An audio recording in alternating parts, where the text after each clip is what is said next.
Good morning and welcome to a public meeting of the Massachusetts Board of Early Education and Care. I'm Chair Noni Lasso. I want to thank my fellow board members for joining us today, and in particular, welcome our newest members, Paul Belcito and Morris Siegel, to this discussion.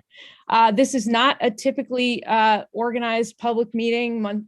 Those occur on Tuesday afternoons monthly, second Tuesday of the month. This morning we are coming together around regulations as they relate in each way to the pandemic. We obviously have an evolving situation with the pandemic in Massachusetts and in many states across the country. This has also resulted in a workforce shortage, as we have discussed prior, a workforce crisis in many respects, and has created the ongoing need to both look at the public health data and consider public health practices locally across the state in various settings where adults and children are.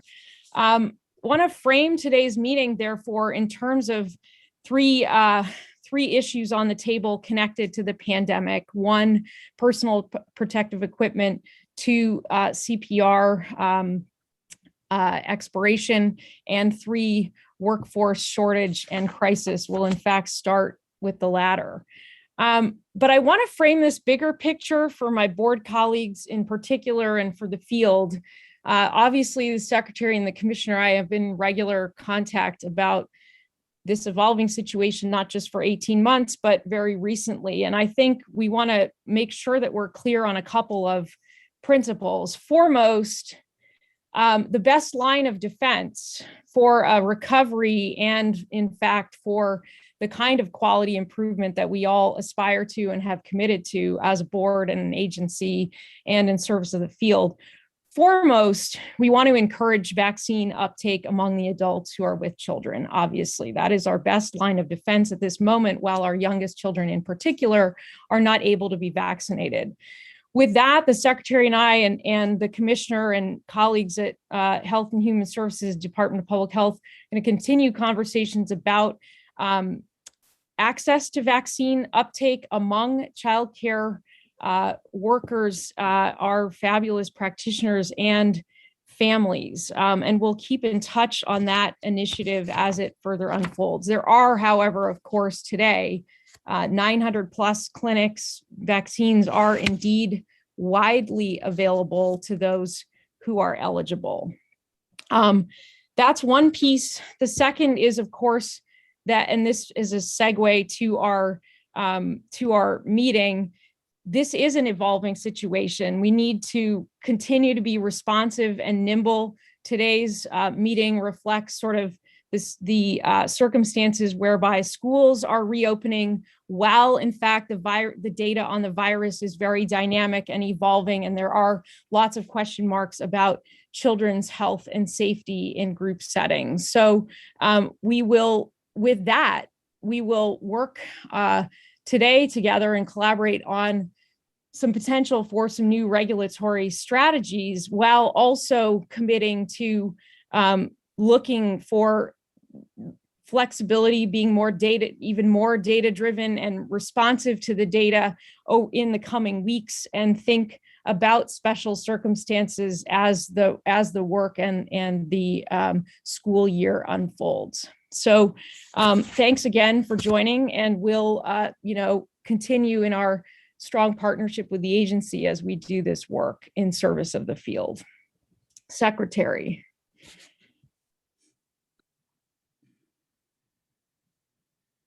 Click the wrong button. Thank you, Madam Chair, for kicking us off here. And we can obviously talk more about this as we get into the conversation. But there are ongoing discussions that are happening and that will continue to happen between education agencies and other education officials, public health officials at a state and even a national level, the governor's office, all on an ongoing basis to assess the course of the pandemic generally and its impact on our education system, and in particular our early education sector, to determine whether and how various health requirements and guidance should be adjusted to ensure the health and safety of our children, families, and staff as this virus evolves and as the wider circumstances evolve, including vaccination rates and other things at a program and community level. So this is, and continues to be a work in progress. We're trying to respond as best we can, as soon as we can in a timely way to the changing circumstances. And we're going to continue to do that and hopefully do so in a way that not only is protecting the interests of children, family, and staff, but is also trying to ensure the health of the field as well from an operating and for lack of a better word, a business point of view. So I just want to kind of assure everyone that this is, the action in this conversation we're having today is, another step in an ongoing process, and one that was likely to, see continuing revisions as things evolve. And we are going to do the best we can to make sure that we are making informed decisions based on the expertise that's out there, based on the data and the evidence, and in a way that serves the interests of the broader community. Thank you. Commissioner, I'll turn it over to you. Thank you so much, Chair, Secretary, and Board for convening in an emergency fashion in order to be able to consider emergency regulations. I will launch right into it and talk through our data and understanding of where we are right now before we consider the regulations for vote today. Obviously, throughout the pandemic, we have been talking continuously, and certainly EEC and the Commonwealth have been continuously reminded of how crucial childcare providers and those who have been showing up and available in person for children and families are to really the health and of our state's economy and infrastructure as a whole. Access to this high quality, accessible, affordable care is really critical as working families continue to engage in the economic recovery. While we have benefited as a Commonwealth of over 90% of our providers reopening since the peak of the COVID-19 pandemic, it's, and of course, just an amazing testament to all of the work of the providers and the educators, the advocates, stakeholders, staff, and certainly by no small feat, the EEC staff and commitment from the team over the past 18 months. But we also know that, as the Secretary said, we are in a moment of time where we are making real-time decisions about, with real-time data around how we can continue to make sure that our programs have additional support, can really rebuild the capacity, but also grapple with the lingering public health needs that we see as the COVID numbers shift on a daily basis. So as we embark on another program year that is impacted by COVID, today we really wanted to put forth some three regulations, but two real content areas that will give EEC the ability to continue to make sure we are playing the best role possible to protect our families, our workforce, our children, and really empower people to address the crisis faced by the field right now. I wanted to start quickly by, before we go into the emergency regulations we're asking you to vote on today, is to give a quick overview of some of the things that EEC is doing outside the regulations to make sure that we are leveraging every possible resource in support of our programs. Obviously, not the least of which was our ARPA childcare stabilization grants that went out to, we had almost 75% of our providers apply. And I am thrilled and proud to say that thousands of providers received their first payments yesterday.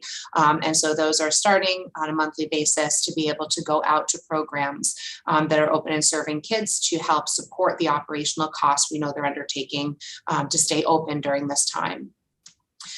We also know that that for our subsidized families and our those providers who are receiving subsidies, that making sure that we continue to have the flexibility and the support throughout the year ahead to ensure that they can maintain services during the COVID-19 recovery. So as we move into the next phase of the pandemic, we have also maintained our commitment to ensuring flexibility in our subsidies subsidy policies that make sure that we can support children and families through the changing dynamics ahead.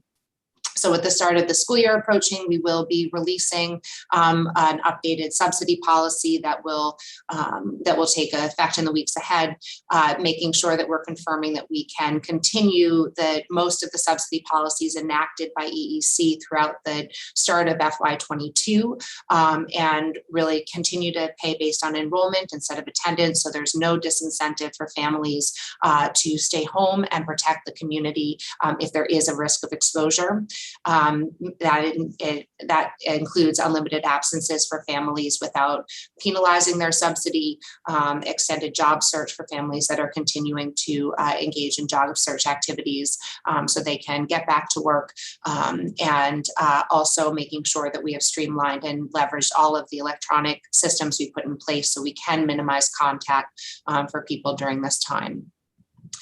With the support of the legislature and the governor, we also continue to waive the collection of parent fees through the end of the calendar year, and at which point, obviously, you all voted on a new parent fee structure that will be implemented as we move forward. And of course, we will continue to provide information on that, but wanted to make sure everyone knew the commitment to continue to pay the parent fees as well as provide flexibility in our subsidies. The one shift, which gets to our topic today, is really on for our out of school time providers, and with the state's mandated return to in-person learning, we expect that our out of school time providers will again be serving before and after and out of school time, and so EEC will continue to only pay for full day care where there are school closures days in conjunction with federal and state policy and statute. Which leads to today, with schools reopening in the weeks ahead, and the action by the DESE board, we really are asking you all to come together today to recognize that the COVID-19 crisis continues to challenge families and educators and programs on two parallel tracks right now.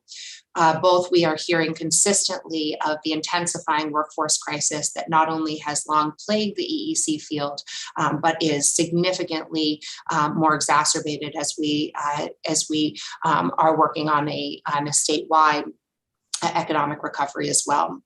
But also the necessitating, as we watch the public health data, necessitating the development of consistent health and safety guidance and the authority to be able to pivot quickly throughout the year to support programs in meeting the needs of families and communities they serve, and making sure that we are protecting them and incentivizing activities that will make sure that we can continue to be healthy and safe. While 71% of Massachusetts population has received at least one dose, compared to 61% of the national population, there are still Massachusetts counties that have vaccination rates below the national average. And the CDC data does indicate that 13 out of 14 Massachusetts counties have community transition rates that are concerning. In the past 2 weeks, we have seen through the publicly available data, more individuals under the age of 18 with confirmed COVID cases than over the age of 60. And certainly with the population we serve, and majority being under the age of 12 that are not even eligible for the vaccine yet. We've also seen in the publicly available data that over 150 towns have indicated an incident in family childcare, and over 1,300 what we call group and school age center-based programs have had incidents in the past 2 weeks. And so in addition to promoting vaccinations and COVID-19 testing, keeping our PPE distribution in place and making sure testing is readily available for families, workforce, and household members of our family childcare, that we also want to make sure that we are providing clear requirements on the use of the personal protective equipment, and allow us to pivot and ensure that our programs have the guidance they need throughout the course of the year. So should I be granted the authority today by this board to be able to address the two regulations through policy, the two areas of regulation through policy, I will look forward to developing and implementing the policies that address these two critical issues.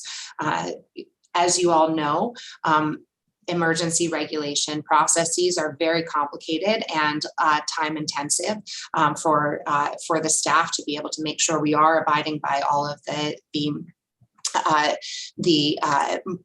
requirements, state requirements for this. And so we wanted to make sure that we were coming to you with one time with an emergency regulation process that will allow us to plan and be thoughtful throughout the course of the year and the year ahead and maximize our staff time to be able to put these in place and really give us the flexibility we need to be responsive in a very rapid manner.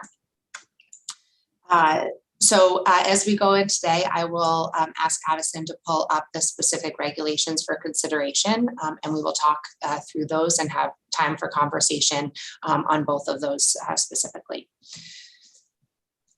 Thank you so much. Commissioner, I'm just going to interject with one comment, which is to say that I wanted to acknowledge and thank the field for the public comments, which certainly reflect the complexity of the situation and also frame for you that I appreciate landing on the side of the data that you just mentioned locally, statewide, nationally, and the guidance, and taking a conservative approach on the public health front at this point, understanding that we will, of course, grant, should we grant you this authority, you have demonstrated tremendous responsivity to the field, sensitivity to the field, and nimbleness, and we will continue in that spirit. But I do want to thank and acknowledge many who submitted public comment, which do reflect the complexity of the situation, the personal nature of the situation, that folks are living through in unprecedented conditions. And, it's our job in many ways to take the science and consider child development and land in the best place possible. So thank you. Appreciate your moving forward. Thank you so much, Chair Lasso. And I think that one of the things that we have tried to structure these as will hopefully allow us to continue to be responsive to that data, and obviously very committed to continuing to come to the board for discussion on a monthly basis to show that data and to be able to further understand the evolving landscape across both of these areas. So thank you for and maintaining that strong commitment to consistency in public health practices and to the tremendous commitment to the workforce and their safety. So thank you. Yep. So the two areas of regulations that we're asking to address today are, one, to be able to modify the educator qualifications through policy to address the severe workforce shortage. We have, of course, been hearing anecdotes of, one of the challenges we have, as we've discussed many times over the course of the couple years I've been here, is the data on the workforce real time. So to be able to present data, we know there's a workforce shortage. We've presented and been able to talk through many of the data points we have, but really, I think most powerfully right now are the anecdotes we're hearing on a real-time basis of people who are struggling to keep classrooms open, struggling to be able to serve children in family childcare homes as our workforce shortages are exacerbated by just every step of a process that can disincentivize someone from staying, keeping, or coming into the field. So we know that our providers, our family childcare and center-based providers, are really working as hard as they can to recruit the workforce, but also recognize that what we're hearing is that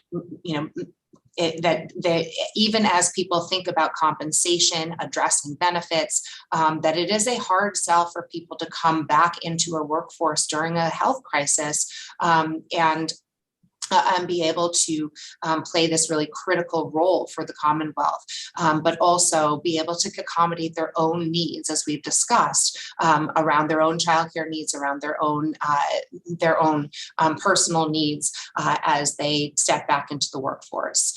And so that is, we're hearing that that every step that we can eliminate for a potential employee would help employers be able to maintain and support their workforce and be able to support the services that they really want to provide for families.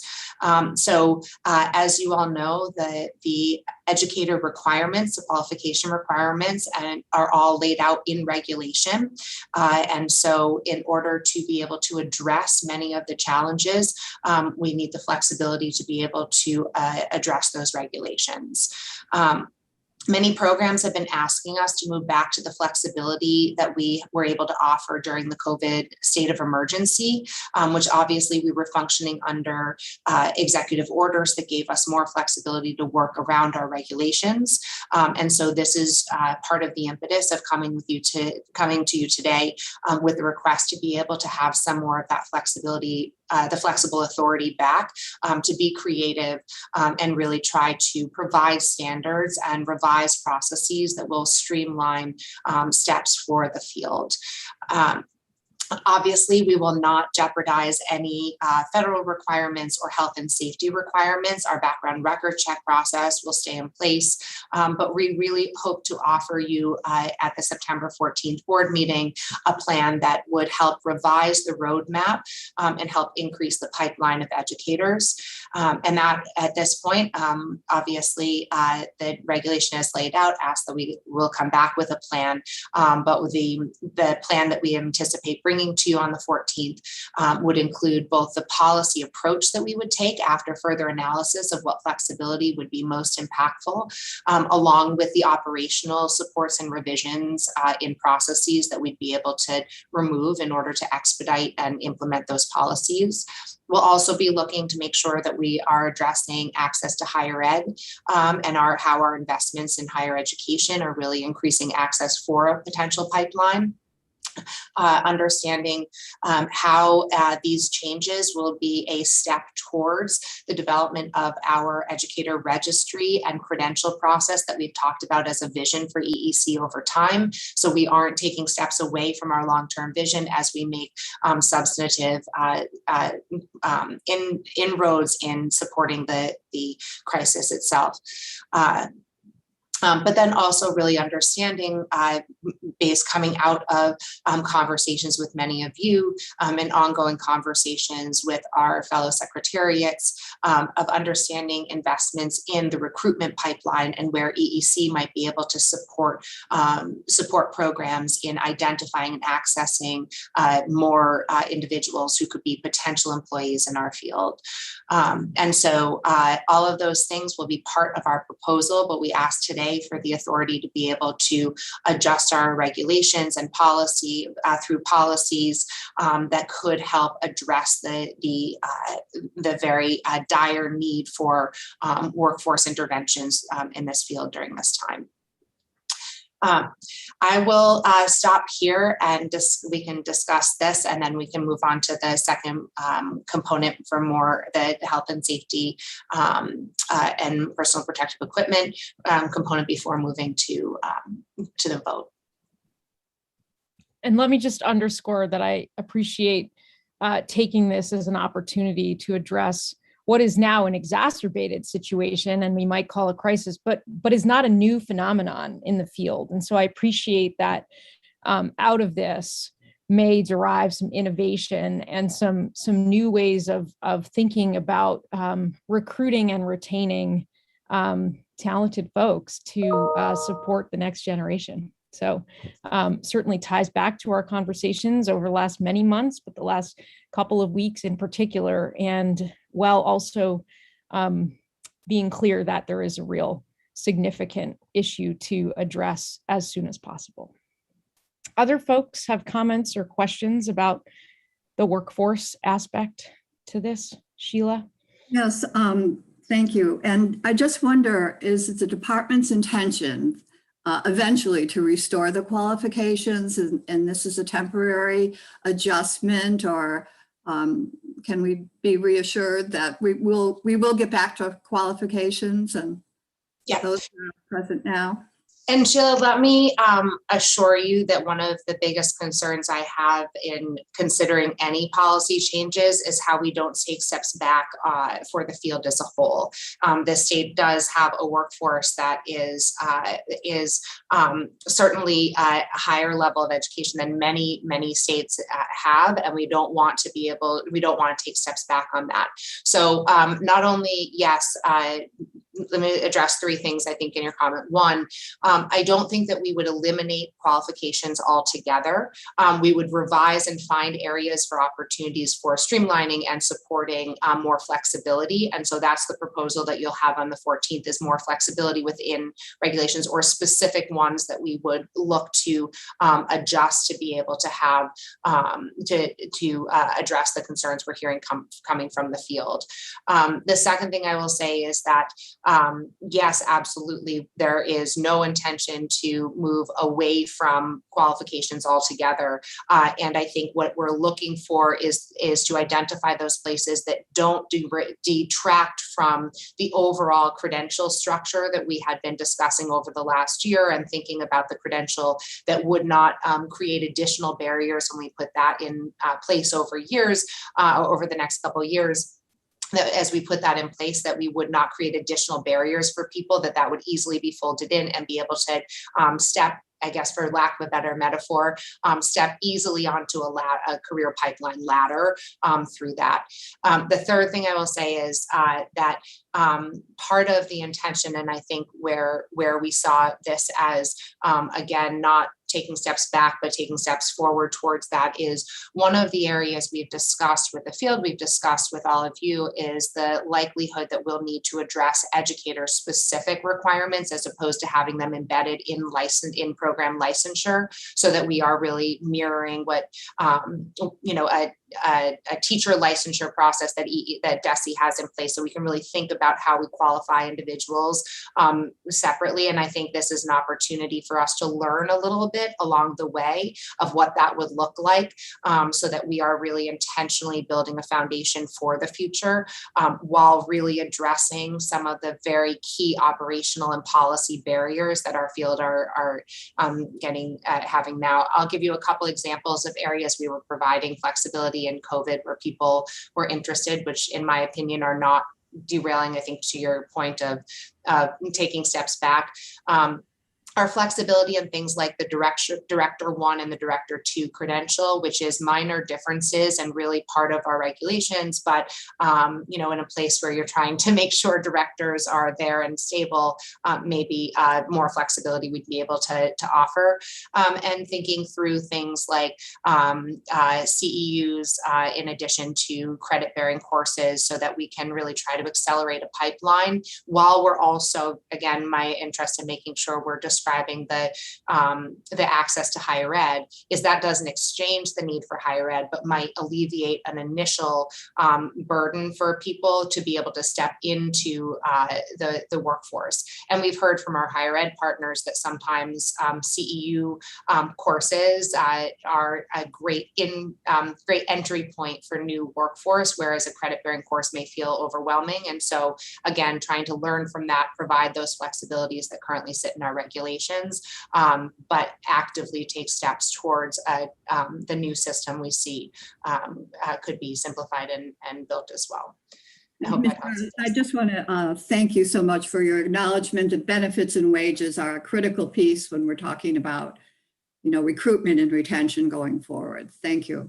Absolutely. And we are really eager to see the data from that providers. Excuse us, hope that's not a fire alarm. We're really eager to see the data coming in from the ARPA grants to be able to start to show how that might actually be impacting ability of programs to give wages as well. Yep. Other comments, questions for the commissioner on the workforce item? Paul. Commissioner, I just want to say thank you just because this is on the agenda today. I mean, you can't go to a meeting and talk about early education where the pressure of the workforce isn't the main topic. And so I just appreciate you bringing it forward today. It can't wait. And so there's a lot of work for you and your team to get to. And I'm just grateful that we're talking about it, that we're being responsive to the field and some of the concerns that are brought forward to, I think, all of us in our own kind of circles of working with different providers at different levels. And so grateful for the leadership. And I just want to amplify, because you just said it quickly at the beginning there, but on top of all this, thank you for your team. It's great to hear that people are receiving the ARPA grant money. That in and of itself was a lot to turn around. And so grateful for the leadership, but really grateful that we're talking about the workforce as an emergency issue facing this sector right now. So grateful. Thank you. And I think this is, in talking to Chair Lasso, that we agreed, Paul, that we couldn't be in a place where we were talking about emergency without addressing the workforce emergency that we were hearing. So thank you all for the consideration of this as well. Other comments, questions on the workforce piece? All right, I'm going to suggest we move on. Excellent. So, of course, looking at the, oh, sorry, Joni, it's you. I'm sorry, just a quick question, and it might be embedded in here. I'm just thinking of the timeline for this, that we're using the word temporary, and I have full confidence in you and EEC, but I'm just wondering if we should modify it to have some parameters in here, maybe revisiting it in a certain amount of time or giving it a certain length. What are your thoughts? So I guess there are a couple of thoughts I have in that.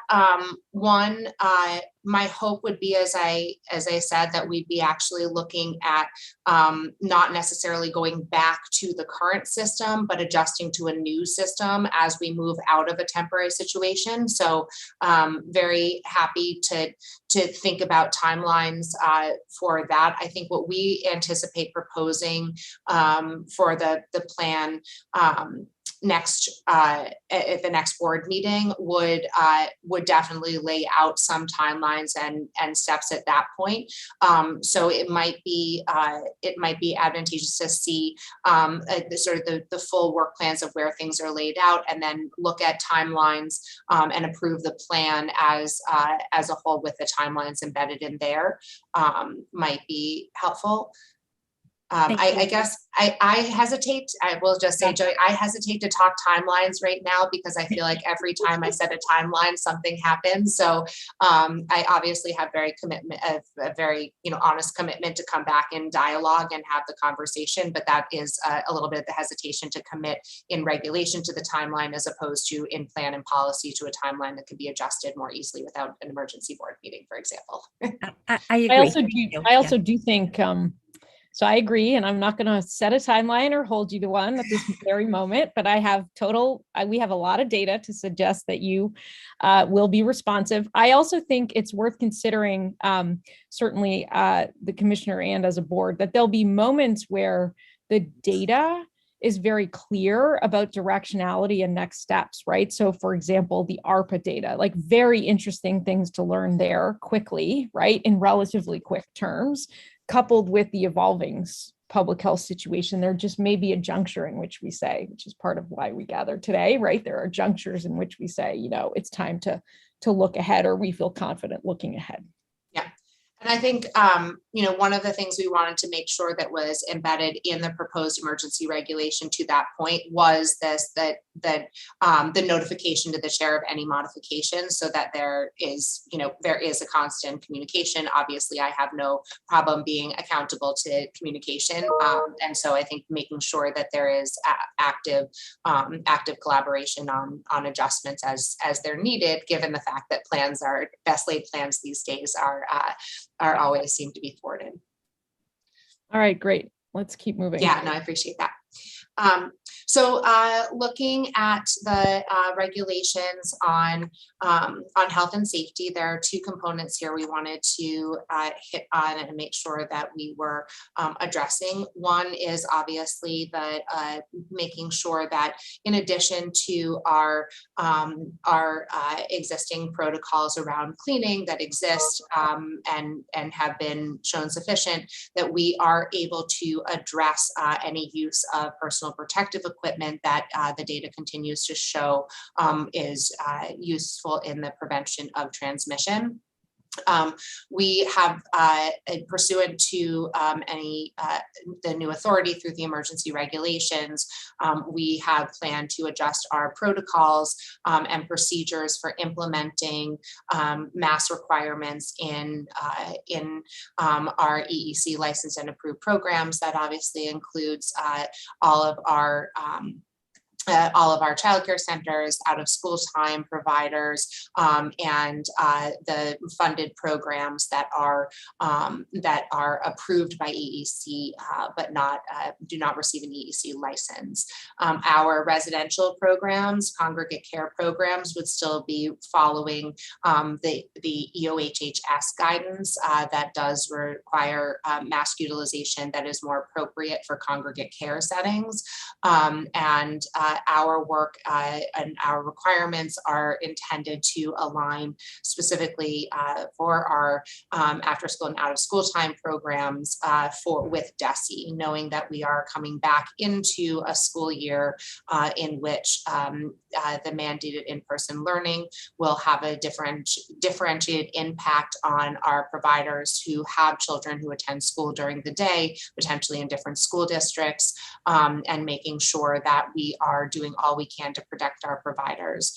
It is strongly recommended in alignment with the CDC guidance for children through age 5, and then required for age 5 plus is our intention.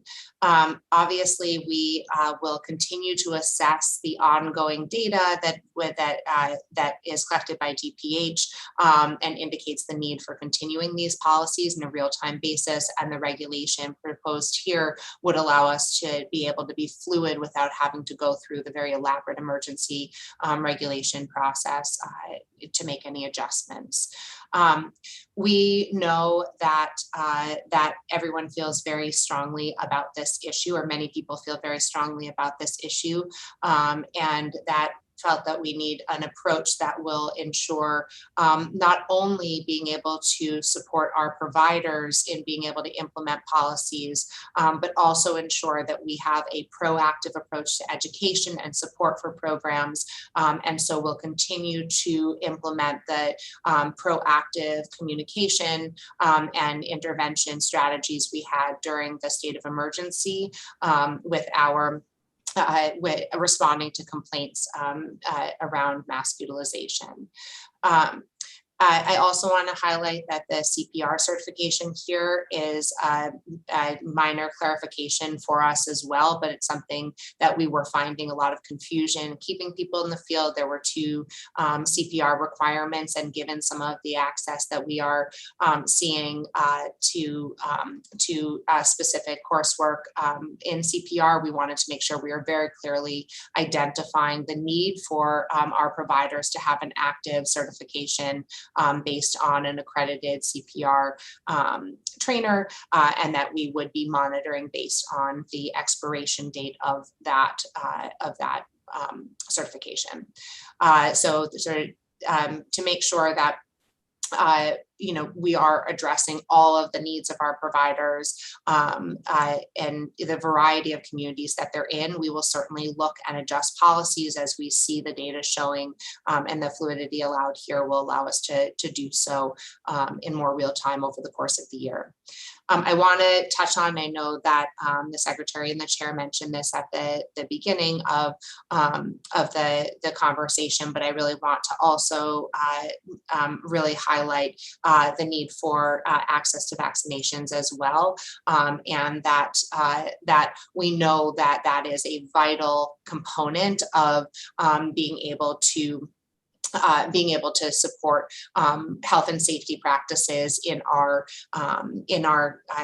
facilities. And so I want to also make sure that we're actively working with EOE as they partner with EOHHS and think about the access to vaccinations and ensure that those resources that are available for K-12 districts, that there are ways for our providers who may not be associated with a district specifically to be able to access those resources, or we are coming up with an alternative way for them to access those resources. So there is a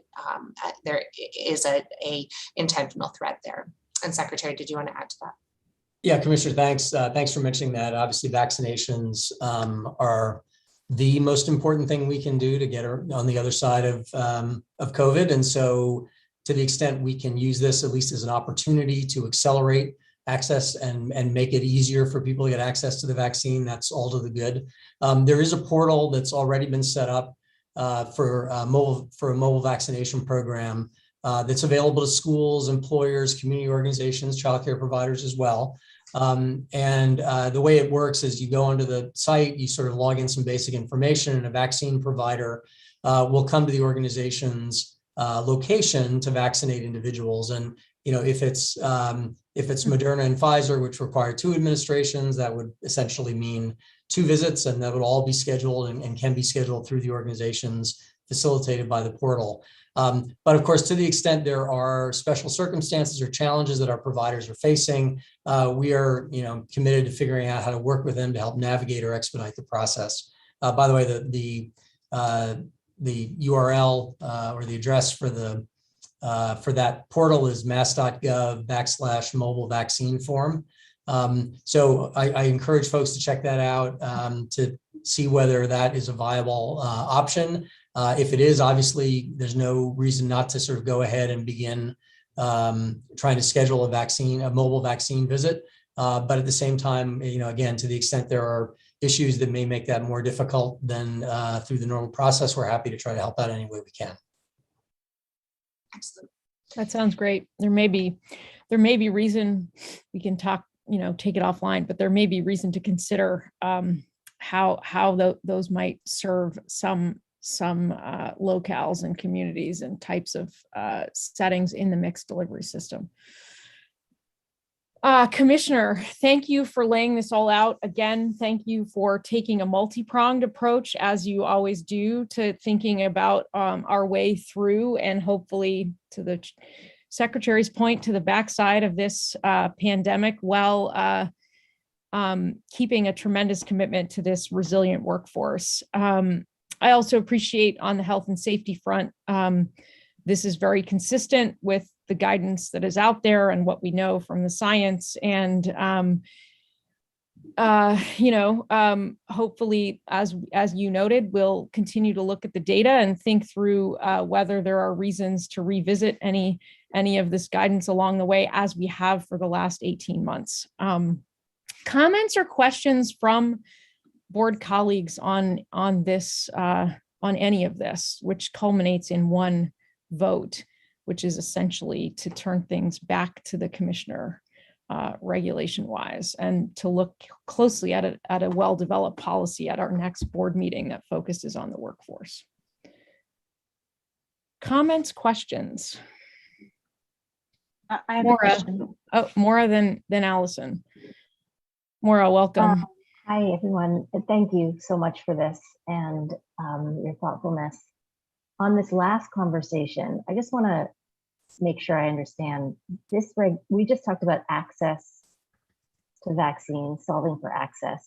But does this give you the flexibility, if the data continues to get worse, to then have requirement be instead of access on vaccination, the way this regulation is written? I'd want it to do that.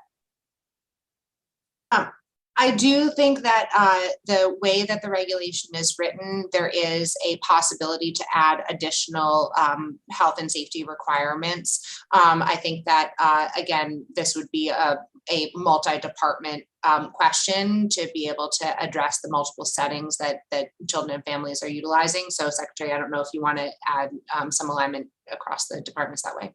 Yeah, I mean, I think in terms of vaccination requirements, I really think at this point that not only are we expecting employers to establish those policies if there are vaccine mandates, and that to the extent there would be or could be some broader vaccine requirement, that would probably require an official order from the Department of Public Health to add this vaccine to the list of required vaccinations. But I will say certainly, like as board chair, and I'm sure many of you would agree, there may, Maura, be a moment where the data suggests that we absolutely owe it to the children, especially. And part of this also will depend on the timeline for a vaccine for the youngest children. But yeah, good question. Allison. Yeah, my question was along the same lines, anticipating that question is going to continue to rise, and given that we expect more and more districts are going to already, there are, I don't know, at least 2, right, that have required their teachers in their public school systems to be vaccinated in Massachusetts. Other than the workforce issues, and then of course the political perspective, the different interpretations of science, I suppose is a way to say that. Are there other obstacles that you anticipate that maybe that we don't, who are not looking at it from your perspective, sort of from the administrative point, that we should be thinking about? So I'm aware of the workforce issues and of course the politics that have developed. Yeah, Commissioner, you should talk through the tracking, I think, in many ways, considering how to track. Yeah, I mean, I think this is certainly a barrier, is the way that we can ensure that we are tracking data and aligning with public health. Obviously, this has been an ongoing issue in many states of looking at the public health looks at the individual tracking and we look at the location. And so trying to line those up and making sure we are really, really focused on the responsiveness. That is a huge question. I think that you know, the other barriers in terms of health and safety, I think the regulations around workforce and addressing, you know, the pandemic specific health and safety needs are areas where we've identified the biggest regulatory barriers. I think that we obviously continue to identify the fact that, for example, like just saying one of the challenges we have is by requiring PPE is there's an operational cost. And so I think that the operational costs of maintaining childcare in the midst of the pandemic and these challenges is a huge barrier, but is not, I think the strategies to address that aren't necessarily regulatory. And then I think that the you know, the alignment as well. Another barrier I would say is that, you know, again, sort of a national problem. EEC is, I think, well primed to be a leader in, but is that EEC cannot address all family needs alone, right? Like we are one system and families are utilize multiple systems or multiple government engagement at the local level, whether you're talking about a school district and a childcare program, an after school program, a public, you know, a doctor's office. And so one of the things I think we have to be really cognizant of is how we really ensure that we are supporting education and a huge barrier I think we have is making sure that our approach as an agency is always around education and collaboration with those other agencies so that our programs don't feel penalized by things that are not completely in their control. And I think that's another huge component. And I think, you know, that stems also from that there is a specific, this sector is not, you know, has a lot of parallel outcomes and approaches to education as K-12, but is a very different government entity. These are all private employers who hire people.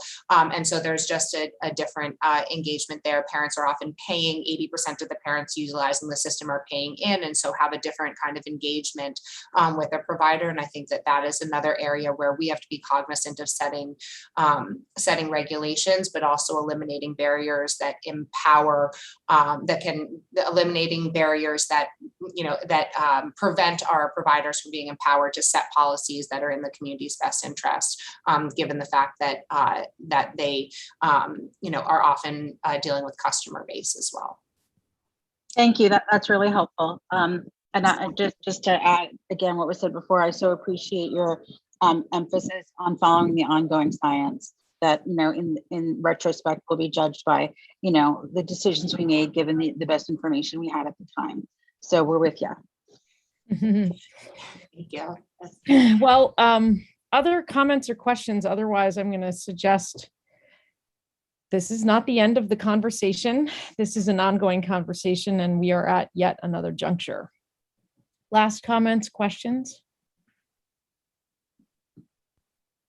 Okay, I'm going to go ahead and call the vote then. I make the motion that the Board of Early Education and Care approves the department's proposed revisions to 606 Commonwealth of Massachusetts Regulations 7.00.